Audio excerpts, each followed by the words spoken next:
Listen as 97-year-old Robert Andry recounts getting wounded in combat while serving on a Sherman tank. And I was looking to the left, and then when the tank commander said, right, right, and by the time I was able to turn it around to right, when I got to right, first thing was facing me was a German bazooka. Andry served in the 761st Tank Battalion under General George Patton.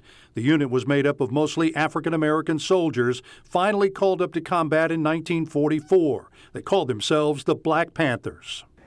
And all I can remember is a few feet that when it got to the tank, and it hit the tank right in front of me as where I was operating the guns. Last month, Andry finally received the medals he earned during combat and serving in World War II. One of those was the Purple Heart. The 761st earned 300 Purple Hearts during their time in combat. And the next thing I knew, I was being drug out of the tank, and I came to. And that's when they pulled me out of the tank. Fellow soldiers wrapped his wounds and buried him in a hastily dug trench to keep him safe during the battle. I was there for about 10 hours. Believe it or not, it was only a little more than a decade ago when his family even heard the story of Andry's time in combat, even though they knew he'd been wounded. I would have to say it was around 2010 before Dad began to reveal his experience in the war.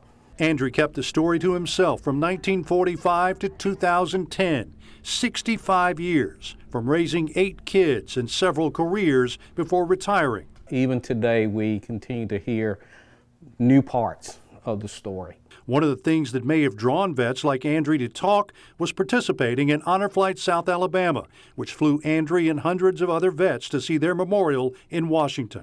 Andry still lives with the wounds that included injuries to his arm. Right. You can feel it, you can see it there. Yeah. It's separated right there. And at 97, he finally has his medals, thanks to the efforts of some local veterans and Representative Jerry Carl. We're proud to add our Serving Those Who Serve award to recognize World War II veteran Robert Andry. For Serving Those Who Serve, Bill Riles, WKRG News 5.